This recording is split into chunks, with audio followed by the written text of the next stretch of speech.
मित्रांनो, आजच्या आपले शिवराज खोडके यूट्यूब चॅनलवर स्वागत आहे। मित्रांनो, आपल्याला महाडची गावामधून एक शिवाजी खडसे यांचा कॉल आला होता की आमच्या घराच्या साईडला एक घर आहे, त्या घरामध्ये एक साप आढळून आलेला आहे, तुम्ही आणि त्या सापाला रेस्क्यू करून घेऊन जा। तर चला मित्रांनो, बघूयात कोणता साप।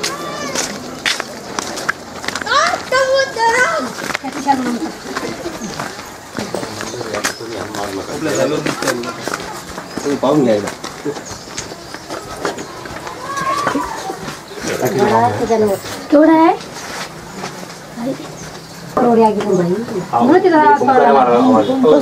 एक जण इकडे या, बाकीचे तिकडे जा। तुम्ही इकडे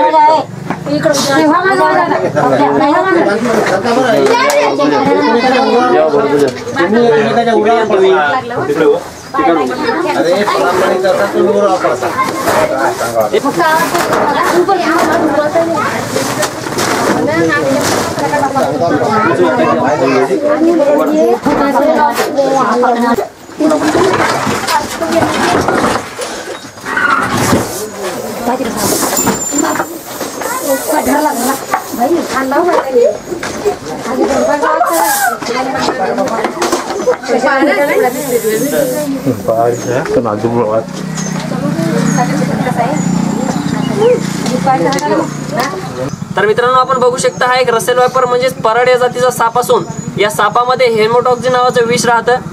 तसंच मित्रांनो, असं साप चावल्यानंतर कुठलेही झाडफूक ओझ्यातंत्र यामध्ये न पडता लगेच जवळच्या सरकारी हॉस्पिटलमध्ये जा, जेणेकरून डॉक्टर तुम्हाला योग्य वेळेत अँटीस्नेव्हनम देतील, त्यानंतर तुम्हाला कुठल्याही प्रकारचा धोका किंवा हानी निर्माण होणार नाही।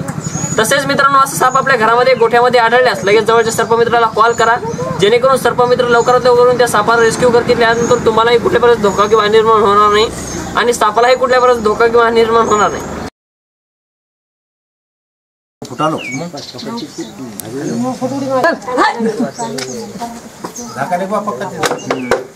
तर चला मित्रांनो, लगेच सापाला आपण पॅक करूया।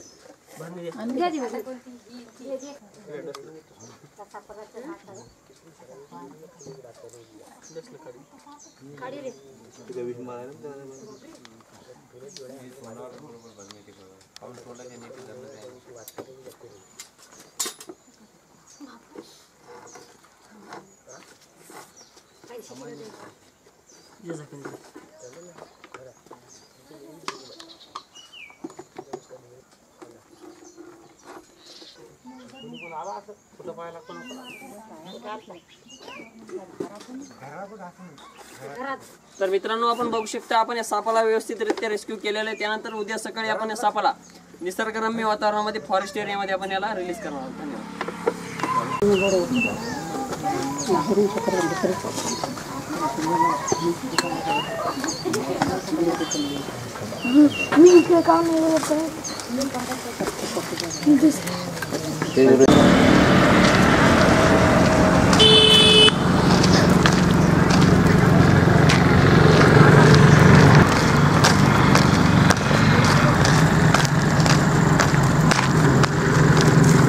तर चला मित्रांनो, आजच्या आपल्या शिवराज खोडके यूट्यूब चॅनलवर आपलं स्वागत आहे।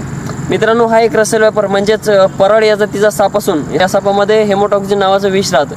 मित्रांनो, हा साप आपण शिवाजी खडसे यांच्या घरामध्ये रेस्क्यू केलेला होता। त्यानंतर आज आपण या सापाला इथं निसर्गरम्य वातावरणामध्ये फॉरेस्ट एरियामध्ये आपण या सापाला इथं रिलीज करू।